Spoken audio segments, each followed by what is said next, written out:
చేయబడిన యేసుక్రీస్తు పరిశుద్ధ నామమునకు స్తోత్రము కలుగును గాక. ప్రభునందు ప్రియ దేవుని సంగమ, విశ్వాసులారా, రెంటు కాలంలోని ఉపవాసులారా, చేయవచ్చిన మీ అందరికీ దేవుని నామములో శుభములండి. ప్రభునందు ప్రియమైన వారులారా, దేవుని వాక్యాన్ని ధ్యానం చేసుకుందాం. లెంటులో ఎన్నో రోజులు మనం ఉంటూ ఉన్నాం? 12వ రోజులో మనం ఉంటున్నాం. దినము వెంబడి దినము, వారం వెంబడి వారం. లెంటులోని 2వ వారంలో 12వ రోజులో మనం ఉన్నాం. ఈరోజు కూడా ఎప్పటిలాగే 2 పాఠాలు మనం చదువుకున్నాం. ఇది కూడా మరి చక్కటి వంతు అయిపోయింది. 2 పాఠాలు ఇక్కడ కూడా ఇద్దరు వంతుల వారీగా పాఠాలు చదవడం ఒక మంచి సాంప్రదాయంగా ఉంటుంది.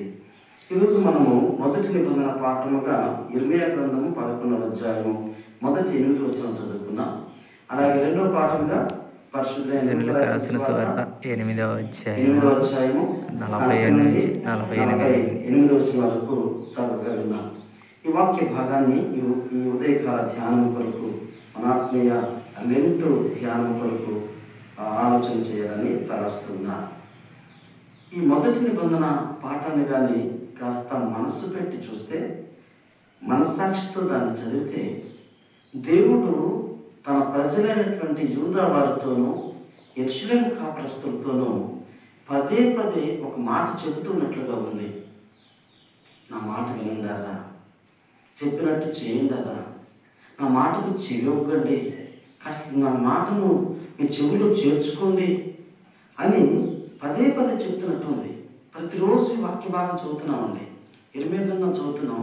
ప్రతి అధ్యాయంలో దేవుడు ఇర్మీయాతో మాట్లాడటం, ఇర్మీయా వచ్చి దేవుడి సంఘంతో మాట్లాడటం, దేవుడు ఏదైతే చెప్పాడో ఇర్మీయా వినడం, ఇర్మీయా దేవుని ప్రజలకు దేవుని మాటను చెప్పడం.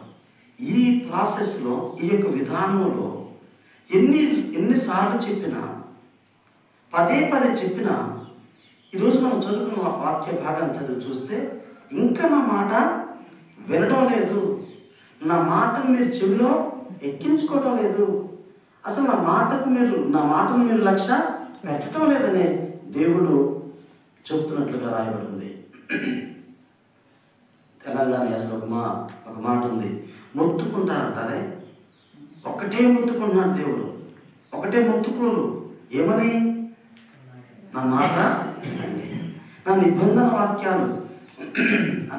వాక్యాన్ని వినండి, నా మాటకు లోబడండి. మీకు ఒక సంగతి తెలుసా? మీకు కాదు కానీ మీ పితరులను అడిగి చూడండి. మీరు ఇనుప కొలిమిలో నుండి, ఐగుప్తు దేశం అనే ఇనుప కొలిమిలో నుండి బయటకు వచ్చారా? అది మీ పెద్దలు చెప్పలేదా? మీ తండ్రి చెప్పలేదా? మీ తాత చెప్పలేదా? అటువంటి భయంకరమైన పరిస్థితులు నేను మిమ్మల్ని బయటకు తీసుకొస్తే, బయటకు నడిపిస్తే, ఈ రోజున మీరు నా మాట వినడం లేదు, నా మాటకు లోబడటం లేదు, నా నిబంధన వాక్యాన్ని త్రోసిపుచ్చుతున్నారు. దేవుడు ఎందుకు ఇశ్రాయేలు వారికి ఆ పాత సంగతిని, ఆ ఫ్లాష్ బ్యాక్ని ఎందుకు గుర్తు చేశాడో తెలుసా? ఎలా ఉందంటే, దేవుడు ఫ్లాష్ బ్యాక్లోకి వెళ్ళి సెంటిమెంట్తో కొడుతున్నట్టుంది. దేవుడు ఫ్లాష్ బ్యాక్లోకి వెళ్ళి, అంటే పాత విషయంలోకి వెళ్ళి, తన పితరులు ఈ తరం తెలియదేమో, ఈ పిల్లలకు తెలియదేమో అని ఫ్లాష్ బ్యాక్లోకి వెళ్ళి సెంటిమెంట్తో కొడుతున్నట్టుంది. అప్పటికైనా గుర్తు వస్తుందండి. ఆ పరిస్థితులను ఒకసారి అవలోకనం చేసుకున్నప్పుడు, ఆలోచించినప్పుడు, అయ్యో అని చంపలేసుకుంటారేమని, పశ్చాత్తాపడతారేమని అలా చేస్తుంటే, సెంటిమెంట్ పనికి రాకపోతే పనిష్మెంట్ తప్పదన్నట్టున్న తర్వాత వాక్యం. దేవునికి స్తోత్రం. అవునండి, దేవుడు మనం కూడా సెంటిమెంట్తో కొడతా ఉంటాడు, సెంటిమెంట్ గుర్తు చేస్తూ ఉంటాడు. మన ఫ్లాష్ బ్యాక్ మనం గుర్తు చేస్తుంటాడు, మన గతాన్ని గుర్తు చేస్తుంటాడు. అటువంటి సెంటిమెంట్ కూడా మనం లక్ష్య పెట్టకపోతే, సెంటిమెంట్ కూడా పనికి రాకపోతే పనిష్మెంట్ మాత్రం తప్పదండి. అది ఈ వాక్య భాగంలో ఉన్నటువంటి సంగతి. ఇక చదువుకున్నటువంటి 2వ నిబంధన పాఠం ఉందే, అదేనండి పరిశుద్ధైన లూకా రాసిన సువార్త 8వ అధ్యాయము 40వ వచనం నుండి 48వ వచనం వరకు. ఇక్కడ ఒక సందర్భం కనిపిస్తుంది. ఏంటది అని ఆలోచన చేస్తే, ప్రభువైన యేసుక్రీస్తు వారిని ఒక స్త్రీ 12 సంవత్సరాల రక్తస్రావ రోగము కలిగినటువంటి ఒక స్త్రీ ఆయన వస్త్రపు చెంగును ముట్టుకొని బాగుపడినటువంటి సందర్భం మనకి ఇక్కడ కనిపిస్తుంది. ఆమెట ఎంతో మంది వైద్యుల దగ్గరికి వెళ్ళిందట. ఇతర స్వార్థలు మనం చదివితే ఎంతో మంది వైద్యుల దగ్గరికి వెళ్ళి ఆమెకున్న ధనం అంతా కూడా ఖర్చు పెట్టినా ఆమెకున్నటువంటి ఆ రక్తస్రావ రోగం అనేది తగ్గపోలేదటండి. అంత భయంకరమైనటువంటి పరిస్థితుల్లో ఆమె ఒకటి అనుకుంది, యేసయ్య వస్త్రపు చెంగు ముట్టితే నాకు స్వస్థత కలుగుతుంది. దేవునికి స్తోత్రం. హల్లెలూయా. ఆయన వస్త్రపు చెంగు ముట్టితే చాలు నాకు స్వస్థత కలుగుతుందని తలంచి చాటున మాటన ఆ జన సమూహంలో ఎవరు చూడకుండా ఎవరు ఎరగకుండా చాటున వచ్చి ఇలా ముట్టింది వస్త్రపు చెంగు. ఎప్పుడైతే యేసయ్య వస్త్రపు చెంగును తాకిందో ముట్టిందో వెంటనే ఆమెకున్నటువంటి రక్తస్రావ రోగము తగ్గిపోయింది. చప్పటి దేవుని నామాన్ని 12 సంవత్సరాల నుండి ఎంత నరకం అనిపించుంటుందో ఆలోచించండి. ఎంత బాధ అనిపించుంటుందో చూడండి.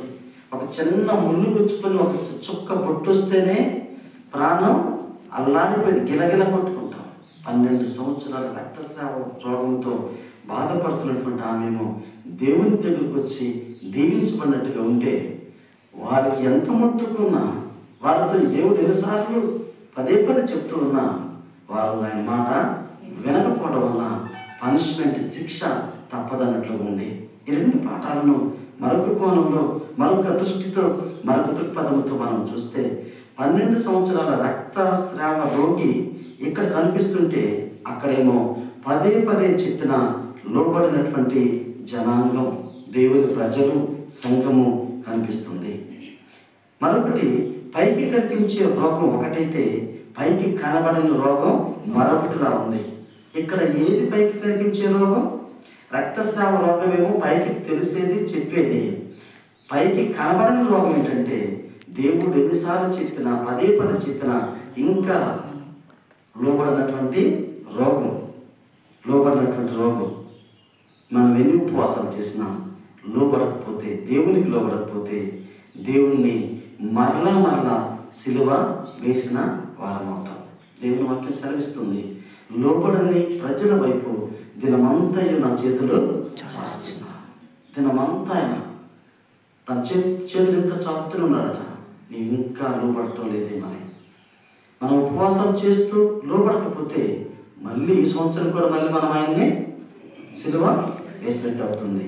ఈ భావనలో ఈరోజు, ఈ 12వ రోజు మనం ఆచరించవలసినటువంటి ఆధ్యాత్మిక ఉపవాసం భోజనం మానివేయట కాదు, కానీ అవిధేయతను మానివేయటమే మనం చేయవలసినటువంటి ఉపవాసం. దేవునికి అవిధేయతను మాని దేవునికి లోబడటమే మనం ఆచరించవలసినటువంటి ఆధ్యాత్మిక ఉపవాసం. భోజనం మానివేయడం చాలా సులువేమో, కానీ ఎందుకంటే ఫస్ట్ రోజు మానేయడం కష్టం కావచ్చు, 2 రోజులు మానేయడం కష్టం కావచ్చు. రోజుల తరబడి మానుతూ ఉంటే ఇక అన్నం మీద మనకి ఆలోచన ఉండదు, ధ్యాస ఉండదు, ఆకలి కూడా వేయదు. అది మానేయటం సులువేమో, కానీ మనలో ఉన్నటువంటి అవిధేయతను మానేయటం చాలా కష్టం. దానికోసం మనం ప్రయత్నం చేయాలి.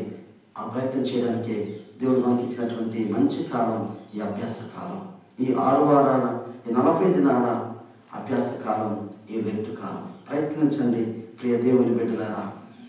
ఇంకా దేవా, ఏ విషయాల్లో నేను ఇంకా నీకు లోబడటం లేదో, ఏ విషయాల్లో నీకు విధేయత చూపించలేకపోతున్నానో, విధేయురాలుగా నేను బ్రతకలేకపోతున్నానో, ఆ విషయంలో నేను ఈ రోజు నాయన ఒక మంచి తీర్మానం చేసుకుంటున్నాను ప్రభువా. ఈరోజు మట్టుకైనా నేను అటువంటి ప్రయత్నం చేస్తున్నాను అయ్యా.